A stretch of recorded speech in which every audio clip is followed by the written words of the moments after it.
Hello everyone, this is the part 3 of solving ReNEET 2026 question. So Bob B of mass M at rest is hanging vertically from the ceiling via a massless string of length 10 meter as shown in the figure. Point mass A of mass M traveling horizontally with speed 10 metre per second. ठीक है, एक Bob हमारे पास है, वो यहाँ से rest कर रहा था. एक दूसरा मास आया, एम मास का, दोनों का मास सेम है, बॉब का भी मास सेम है और जो आ रहा है पार्टिकल उसका भी मास हमारे पास सेम है, एम ही है. आकर के इसे हिट किया. अब हमें कह रहा है the bob B rises H metre after the collision. ये एच मीटर ऊपर की तरफ राइज कर गया कोलिजन के बाद. Taking the acceleration due to gravity as this much and neglecting the size of the bob, the value of H is, how much is the value of H. तो एक बात देखो, हमें पता है कि इलास्टिक कोलिजन जब भी होता है, जब भी इलास्टिक कोलिजन होता है तो दो सेम मास क्या करते हैं, अपने सारा वेलोसिटी जो है फर्स्ट मास दूसरे को ट्रांसफर कर देता है. ठीक है, ये याद रखना है. इसका प्रूफ भी बहुत सिंपल है बट ये याद रखना है. अगर दो सेम मास है, इसका स्पीड u है, ये रेस्ट पर था, जीरो पे था, तो ये जीरो, ये बाद में जीरो पे हो जाएगा. फाइनल वेलोसिटी इसका जीरो पे हो जाएगा. इसका फाइनल वेलोसिटी क्या होगा, पूरा ट्रांसफर कर देगा इनिशियल वाले का जो वेलोसिटी लेके वो आया था. और इससे क्या होता है, ये क्वेश्चन बहुत इजी बन जाता है. अदरवाइज तुम क्या करोगे, तुम इसको पहले कैलकुलेट करोगे और इसलिए मॉडरेट है. क्योंकि अगर जिसे ये बात पता है तो उसके लिए क्वेश्चन इजी हो गया, और जिसे ये बात नहीं पता है तो उसके लिए क्वेश्चन फिर मॉडरेट लेवल बन गया, क्योंकि वो टाइम कंज्यूम करेगा अपना. अब ये रेस्ट पर हो गया कोलिजन के बाद और सेकंड वाले का फुल वेलोसिटी, तो ये ऊपर जाके ये भी तो रेस्ट पे होने वाला है. तो बेसिकली हमारा टोटल इसका एनर्जी ट्रांसफर हो जाएगा इसके एनर्जी में. फर्स्ट वाले का इनिशियल टोटल एनर्जी फाइनल दूसरे वाले के एनर्जी में ट्रांसफर हो जाएगा. तो इनिशियल वाले का kinetic energy half m u one square equals to final energy of the second, और वो एम जी एच हो जाएगा क्योंकि हाईएस्ट पॉइंट पर वो भी रेस्ट पर हो जाएगा इसलिए.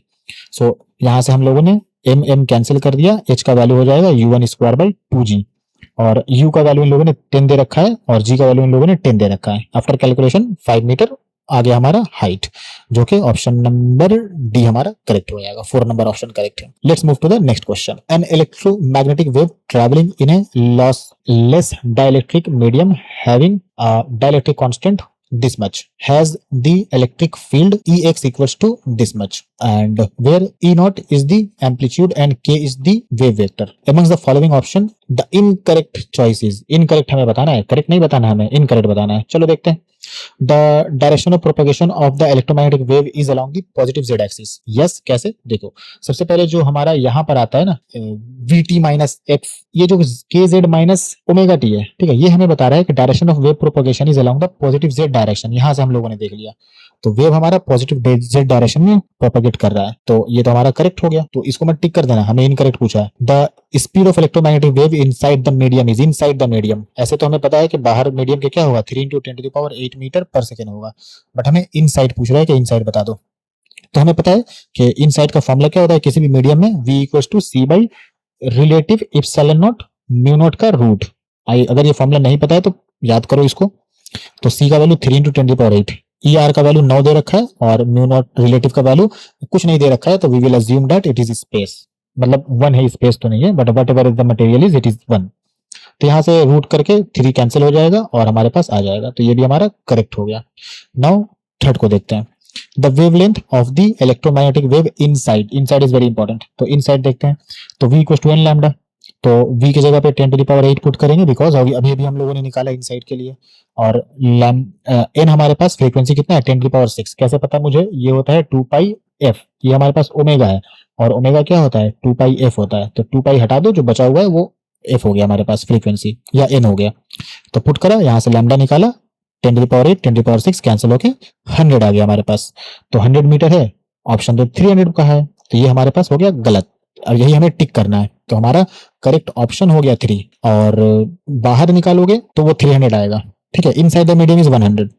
अब जब हमें आंसर मिल गया तो 4 को देखने की जरूरत नहीं है. तो इस क्वेश्चन में, ये क्वेश्चन हमारा हार्ड क्वेश्चन है. हार्ड क्यों है, क्योंकि मैथमेटिक्स इसमें ज्यादा इन्वॉल्व है. अगर तुम्हारा मैथमेटिक्स अच्छा है so then it is easy, not even medium. ये मीडियम भी नहीं होगा, ये इजी क्वेश्चन हो जाएगा.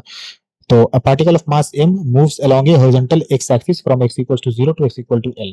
तो यहाँ से स्टार्ट किया और ये l लेंथ ट्रैवल किया है पार्टिकल और यहाँ पर आ गया. Coefficient of kinetic friction varies as function as, तो हमारा फ्रिक्शन जो है इस तरीके से वेरी कर रहा है. म्यू के एल इक्वल्स टू 0. ठीक है, इसका वैल्यू हमें क्यों दिए मैंने म्यू के एल का, थोड़ी देर में बताता हूँ. The total work done by the frictional force during the motion is this much. तो टोटल वर्क डन हमें गिवन है, हमें बता देना है कि भाई ये n का वैल्यू कितना है, वो हमें ऑप्शन में गिवन है, वो हमें बताना है। तो पहली बात देखो कि अगर मैं थोड़ा सा डिस्प्लेसमेंट दूं इसे dx डिस्प्लेसमेंट, तो वर्क डन कितना होगा dw f इंटू dx। तो f का वैल्यू कितना होगा, फ्रिक्शनल फोर्स है ये हमारे पास, फ्रिक्शनल फोर्स हो जाएगा mu times normal reaction which is mg। So mu का वैल्यू क्या है, चेंज हो रहा है, तो म्यू का वैल्यू हो जाएगा mu naught minus alpha x. यहां से मैंने क्या किया, mg जो कांस्टेंट था उसको मैंने बाहर निकाला और इंटीग्रेट कर दिया x को 0 से l तक, वर्क डन हमारा 0 से w आ जाएगा। आई होप यहां तक समझ आ गया होगा, नहीं आया है तो इसके जाकर के फिर से पूरा देखो इस क्वेश्चन को स्टार्ट से और फिर उसके बाद आगे बढ़ो, वरना आगे का और समझ नहीं आएगा। यहाँ पे इंटीग्रेट होगा तो म्यू नॉट एक्स आएगा और अल्फा कांस्टेंट है और एक्स का वैल्यू इंटीग्रेट करेंगे अगर एक्स को तो एक्स स्क्वायर बाई 2 आएगा। अब अपर लिमिट पुट करेंगे, सो mu naught L minus alpha L square by 2 और लोअर लिमिट 0 है, पुट करने का कोई सेंस नहीं है, 0 ही आने वाला है। नाउ ये जो गिवन है म्यू के एल इक्वल टू 0, इसका मतलब क्या है, इसका मतलब ये है कि हम यहाँ से अल्फा का वैल्यू मालूम कर सकते हैं। देखो कैसे, म्यू के एल इक्वल टू 0 है तो हम पुट कर देंगे एक्स के जगह पे एल, ठीक है, यहाँ पे एक्स की जगह पे हम एल पुट कर देंगे। So mu naught minus alpha L equal to 0, तो यहाँ से अल्फा हमें मिल गया म्यू नॉट बाई एल, ये हम यहाँ पे यूज कर लेंगे, म्यू नॉट बाई एल का वैल्यू अल्फा है, ठीक है, इसलिए वो क्वेश्चन में गिवन था। तो बहुत ही अच्छा क्वेश्चन है ये मेरे हिसाब से, मतलब ये ऐसा क्वेश्चन है जिसको बहुत कम लोग करके आएंगे। अगर तुमने भी एग्जाम में इसे अटेम्प्ट किया और सही किया है सो वेल डन। तो म्यू नॉट एल यहाँ पे आ जाएगा म्यू नॉट एल बाई 2 और क्योंकि एक एल कट गया, सो mu naught L minus mu naught L by 2, यहाँ पे आ जाएगा म्यू नॉट एल बाई 2। अब यहाँ से साफ दिख रहा है कि इससे हमें कंपेयर करना है और कुछ नहीं, कंपेयर करने पर एन का वैल्यू हमारा 1/2 आ जाएगा। So 1/2 option number 1 is the correct option. Now let's move to the next question. P Q and R with refractive index 1, 1.25 and 1.5। तो हमारा ये मीडियम जो है 1 रिफ्रैक्टिव इंडेक्स रखता है, ये मीडियम हमारा 1.25 रखता है और ये मीडियम हमारा 1.5 रखता है। An object O is placed at the center of medium Q, medium Q के सेंटर में रख दिया गया हमारे पास। If viewed from the P near the normal direction, the apparent depth of O is h1। अगर यहाँ से देखता है कोई तो इसे h1 डेप्थ हमें दिखता है, apparent depth। तो अभी इसका डेप्थ कितना दिख रहा है, 2.5 दिख रहा है, क्योंकि यहाँ से तो ये 5 है तो 2.5 हमें ये दिखेगा। कब, एक्चुअल डेप्थ है ये, ठीक है, मतलब एक्चुअल में वहां पे प्लेस्ड 2.5 पर, apparent होगा कितना उसका हम फॉर्मूला अप्लाई करके भी निकाल लेंगे, ठीक है। तो ये हमें कह रहा है if view from P normal direction is h1 for similar observation from medium R the apparent depth is h2। अगर यहां से देखता है कोई इस पॉइंट से तो उसको h2 दिखता है, तो उसके लिए भी रियल डेप्थ जो था वो हो जाएगा 2.5, लेकिन हमें तो अपरेंट निकालना है कि अपेयर कितना होगा, ठीक है, देखते हैं। हमें कह रहा है कि the apparent depth is h2, the value of h1 minus h2 का मैग्नीट्यूड बताना हमें, ठीक है। तो हमें एक बात पता है कि जो अपरेंट डेप्थ होता है उसका फॉर्मूला होता है हमारे पास u by refractive index with respect to the medium from which you are watching. मैं रिपीट कर रहा हूं, जो फाइनल लोकेशन होता है या अपरेंट डेप्थ जो होता है वो होता है original depth divided by refractive index of the medium in which object is placed with respect to the medium in which the observer is present। Okay, चलो अप्लाई करते हैं, समझ आ जाएगा। सो h1 क्या हो जाएगा, एक्चुअल डेप्थ 5/2 या 2.5 जैसे मैंने बताया यहां से देखने पर, और refractive index of this medium with respect to this medium. तो इस मीडियम का रिफ्रैक्टिव इंडेक्स तो 1.25 है और हमें पता है refractive index of any medium is given by μ2 by μ1, मतलब इस मीडियम का refractive index with respect to इस मीडियम को, तो μ2 बाई μ1, तो मतलब यहाँ पे 1.25 बाई 1, तो बेसिकली 1.25 ही आने वाला है, तो मैंने 1.25 रख दिया refractive index of Q with respect to P जो कि एयर है, बेसिकली 1 है। सो 5/2 इंटू 1.25 कैलकुलेशन करने पे आ जाएगा 2 सेंटीमीटर, तो h1 का वैल्यू आ गया 2 सेंटीमीटर, मतलब ये ऑब्जेक्ट इसको यहाँ पे दिखेगा, 2.5 पे नहीं दिखेगा, 2 सेंटीमीटर पे दिखेगा। h2 अगर हम निकाले तो अगेन यहाँ से इसका एक्चुअल डेप्थ था 5/2 और इसका रिफ्रैक्टिव इंडेक्स हमें पुट करना है विद रिस्पेक्ट टू r, तो refractive index of this medium with respect to this medium, so it will be 1 centimetre. तो हमें कह रहा है कि h1 माइनस h2 का वैल्यू बता दो and that will be equals to 2 minus 1, because magnitude हमें पूछा है, ठीक है, ऑफ कोर्स मैग्नीट्यूड हमें बताना है, so it will be 1 centimetre. तो option number 3 will be the correct one. Now let's move to the next question. Consider a fixed uniformly charged insulating sphere with radius r and total charge plus q। तो radius हमारे पास r given है, total charge हमारे पास plus q given है इसके ऊपर का। A point charge minus q with mass m is released from rest at a distance of 3r from the center of the charged sphere। तो इससे इसके centre से 3r डिस्टेंस से हम लोगों ने इसे रिलीज कर दिया, ये हमारे पास नेगेटिव है।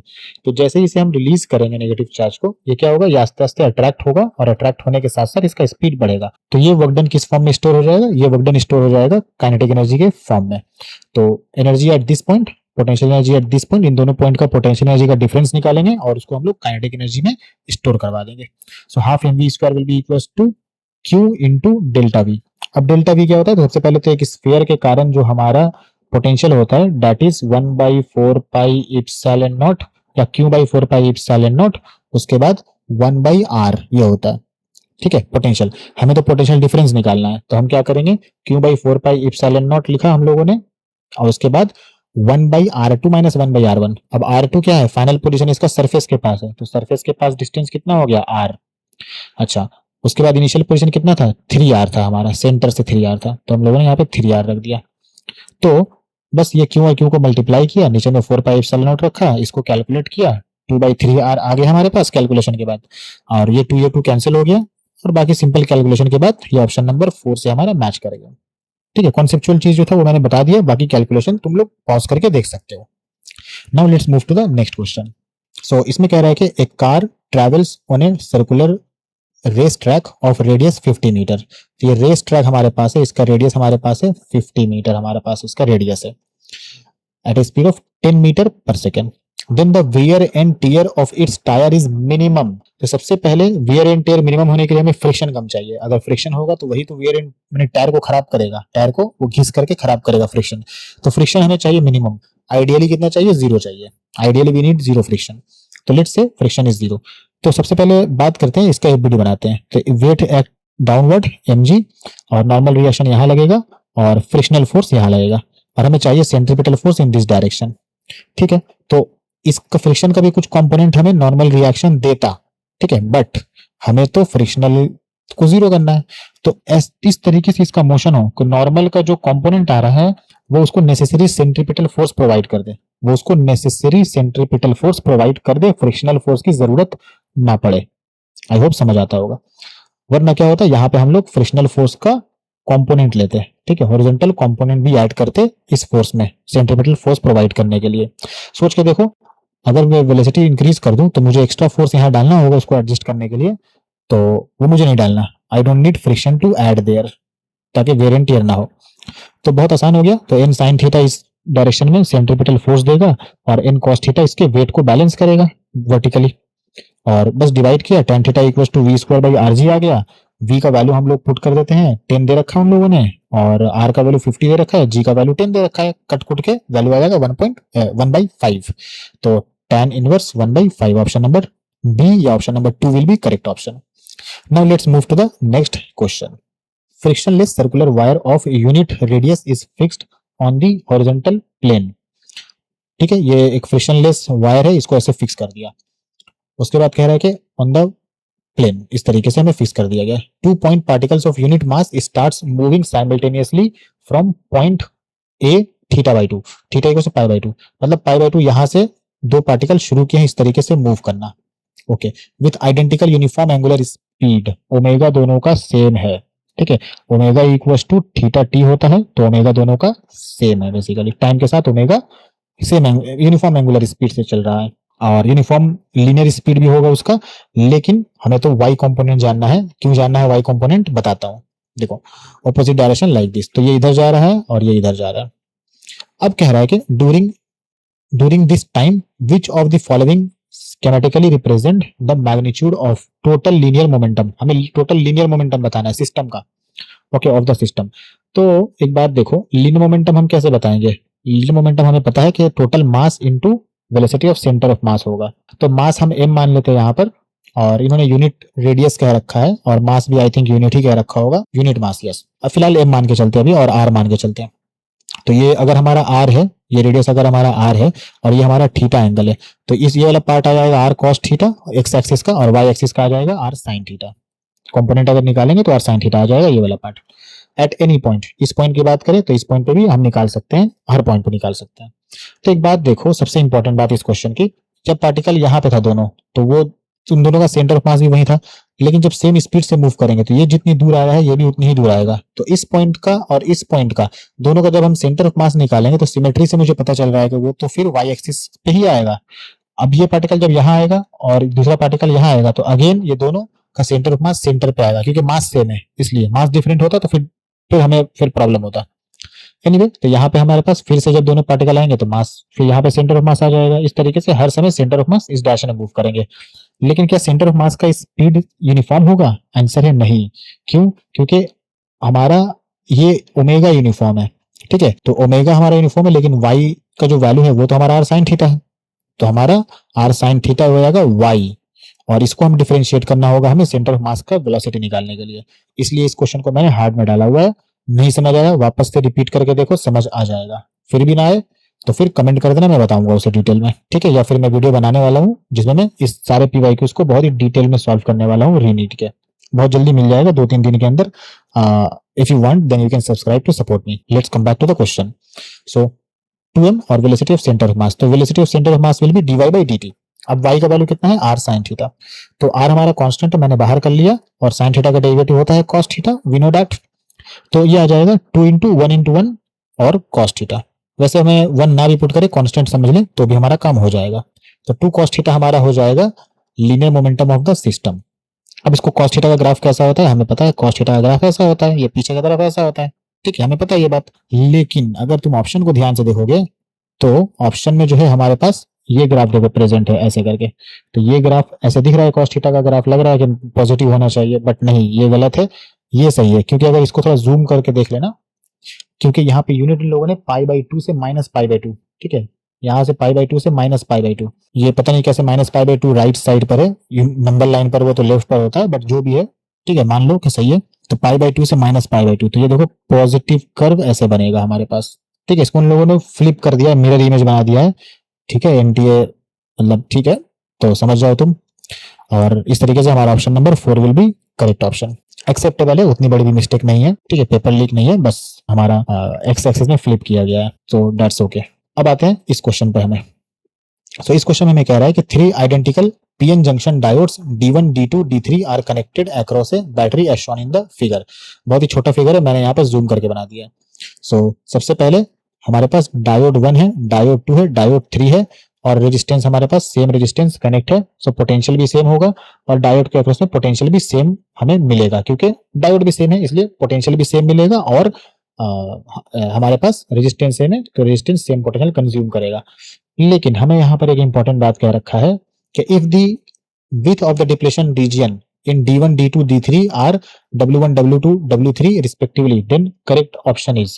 तो एक बात अगर इसको जूम करके देखोगे, यहाँ पर देखो ध्यान से, तो ये क्या है ना, ये कनेक्टेड नहीं है, कनेक्टेड हो तब तो उसको हम कंसिडर करें, तो ये बहुत ही यहाँ पर थोड़ा सा गेम खेला गया है। तो D1 की बात करें अगर डिप्लेशन रीजन इन 1, तो ये क्या हमारा फॉरवर्ड बायस में कनेक्टेड है? यस, ये फॉरवर्ड बायस में कनेक्टेड है। तो फॉरवर्ड बायस में डिप्लेशन रीजन तो पतला हो जाता है, तो ये बहुत ही पतला हो जाएगा इसका डिप्लेशन रीजन। अच्छा, ओपन है तो नॉर्मल कंडीशन में होगा डिप्लेशन रीजन। ये देखो ध्यान से, ये रिवर्स बायस में कनेक्टेड है, तो रिवर्स बायस में तो डिप्लेशन रीजन और थिक हो जाता है। आई थिंक समझ आ गया होगा अब। तो W3 सबसे ज्यादा, उसके बाद ये, उसके बाद ये, सो option number 4 will be the correct option. ठीक है, इजी क्वेश्चन था, बस तुम्हें फॉरवर्ड एंड रिवर्स बायस का बेसिक कॉन्सेप्ट पता होना चाहिए था। Now let's move to the next question. The lens combination as shown in the figure consists of two lenses L1 and L2 of the focal length plus 10 cm and minus 10 cm respectively. The position of the image formed is। तो सबसे पहले lens 1 क्या करेगा, एक image बनाएगा, और वो image इस वाले के लिए ऑब्जेक्ट हो जाएगा, बस। तो अप्लाई करते हैं। तो ये हमारा लेंस फॉर्मूला है। तो फर्स्ट वाले लेंस के लिए 1/v, इसके लिए ऑब्जेक्ट डिस्टेंस हो जाएगा हमारे पास -30 सेंटीमीटर। साइन कन्वेंशन अप्लाई करना, left side negative, right side positive. तो नेगेटिव आ गया -1/30, और फोकल लेंथ हमारे पास +10। उन्होंने बता भी रखा है, नहीं भी बताते, बस 10 बोल देते तो हम जान जाते कि प्लस साइड में होता ही है, कॉन्वेक्स लेंस है। अब इसके बाद इस 1/30 को हम राइट साइड ट्रांसफर किया, तो एक माइनस माइनस मिलके प्लस हो गया था, वापस जाके माइनस हो जाएगा वहां पर। और यहाँ से हम जब v कैलकुलेट करेंगे तो हमारे पास 15 आ जाएगा। एलसीएम लेके देख लेना, 15 आएगा। अब हम सेकंड लेंस पे आते हैं। सेकंड लेंस का यू क्या हो जाएगा, तो एक बात देखो, ये हमारा +15 आ रखा है, मतलब इस लेंस से 15 सेंटीमीटर पे बनेगा। तो एक बात देखो, इस लेंस से कितने डिस्टेंस पे बनेगा, तो 12 सेंटीमीटर पे हुआ ना, बस यहाँ से निकाल लेना है 15 माइनस 3 12 सेंटीमीटर, तो plus 12 centimetre is object distance. तो ये कैसा ऑब्जेक्ट हो गया, ये वर्चुअल ऑब्जेक्ट हो गया। किसके लिए, लेंस 2 के लिए। ठीक है, हमें मैग्नीट्यूड से मतलब है, प्लस साइन हमें यहाँ पे मिल गया। अब सेकंड लेंस पे भी अप्लाई करते हैं lens formula. So 1/v minus 1/u, you का वैल्यू +12 रखना है, हमें याद रखना है, and equals to 1/f, F हमारा -10 है because it is concave lens. अब यहाँ से हम कैलकुलेशन करेंगे तो हमारा v का वैल्यू -60 आएगा, मतलब लेंस 2 से -60। ठीक है, यहाँ कहीं बनेगा लेंस 2 से -60, यहाँ इमेज बन जाएगा। तो ऑप्शन नंबर 2 है, उस पर देख लेते हैं डायरेक्ट। अच्छा 2 नहीं है, आई थिंक कुछ और है, 20 सेंटीमीटर, नहीं नहीं ये नहीं, ऑप्शन नंबर 3 होगा। तो 60 centimetre to the left of concave lens, yes 60 centimetre to the left of concave lens। Now let's move to the next question. So इस क्वेश्चन में हमें कह रहा है a solid sphere a of radius r and mass m is attached at a point to a similar solid sphere b of radius r which is less than previous sphere and mass m which is less than previous sphere। मतलब एक बड़ा sphere एक छोटा sphere, इसको ऐसे attach कर दिया गया tangent to tangent, surface to surface. अब हमें कह रहा है कि the moment of inertia of the system calculated about a vertical axis passes through the centre of A is IA। इससे पास करने पे जो मोमेंट ऑफ इनर्शिया होगा वो IA है, और B से सेंटर से पास करने वाला जो हो जाएगा moment of inertia of the system वो IB हो जाएगा। तो हमें कह रहा है the difference IA minus IB, तो IA माइनस IB हमें बता देना है। कैसे बताएंगे, देखो तो IA निकालते हैं पहले। IA में क्या आ जाएगा, IA में आ जाएगा इस स्फीयर का मोमेंट ऑफ इनर्शिया जो कि 2/5 capital M capital R square, क्योंकि इन लोग का mass capital M capital R है, इसका स्मॉल m स्मॉल r है। कीप इन माइंड फॉर बाकी सारे जो मैं बताने वाला हूँ। अच्छा अब इसका मोमेंट ऑफ इनर्शिया निकालते हैं इसके सेंटर ऑफ मास के अबाउट, तो ये हो जाएगा 2/5 mr स्क्वायर, और सॉलिड इसलिए 2/5, हॉलो होता तो 2/3। ठीक है, इसका मोमेंट ऑफ इनर्शिया हमें मिल गया, लेकिन इसको तो हमें यहाँ शिफ्ट करना है ना। अब ये कितना डिस्टेंस है, तो हमें पैरेलल एक्सिस थ्योरम लगाना है, तो m और ये डिस्टेंस का स्क्वायर, ये डिस्टेंस कितना है capital R plus small r, सो m r प्लस r का स्क्वायर। सिमिलरली अगर इस एक्सिस के अबाउट निकालना है तो इसका moment of inertia small mr square into 2/5। अब इसका मोमेंट ऑफ इनर्शिया इसका सेंटर ऑफ मास के about 2/5 mr square plus m capital M, of course इसके ऊपर पैरेलल एक्सिस थ्योरम अप्लाई करा, सेम डिस्टेंस होगा लेकिन again r plus r capital R plus small r। तो हम लोगों ने जब इसको लिखा तो ये आ गया। अब हमें सब्ट्रैक्ट करने का रहा है IA माइनस IB।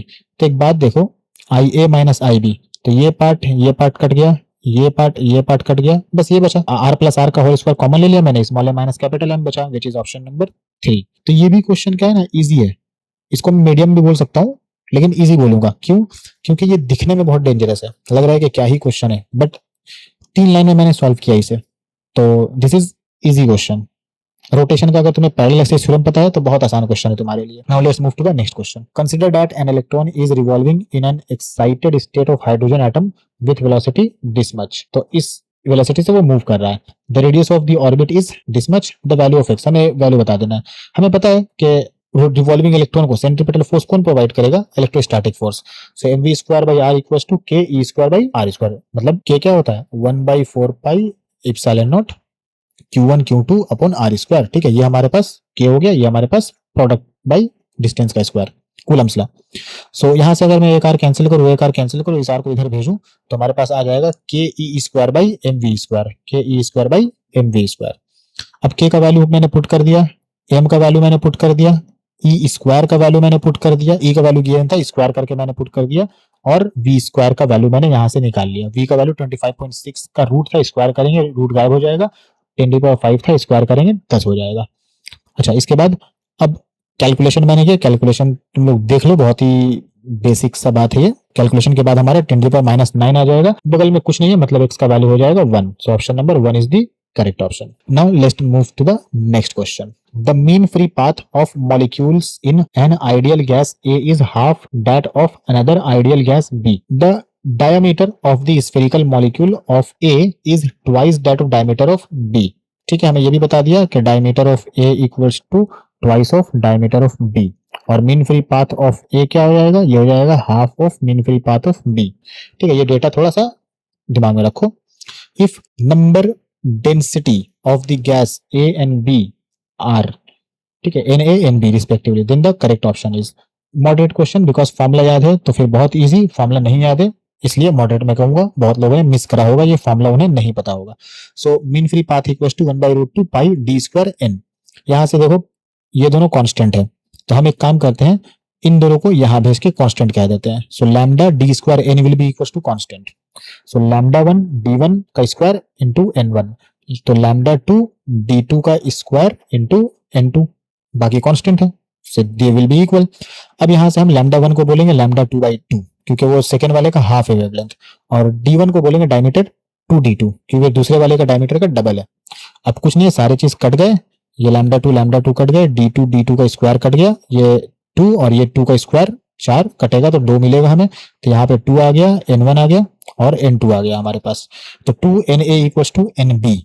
और यहां से हम देखेंगे na 2na equals to nb, मतलब option number 1 is the correct option. So अभी के लिए इतना ही। अभी मेरे पास जितने भी क्वेश्चंस मुझे मिले थे रीनीट के, वो मैंने सारे सॉल्व कर दिए, और अगर कोई क्वेश्चन मुझे मिलेगा तो मैं पार्ट 4 में उसको अपलोड कर दूंगा। The link will be in the description. Thank you so much, please subscribe and support to the channel, and I will meet you in the next video.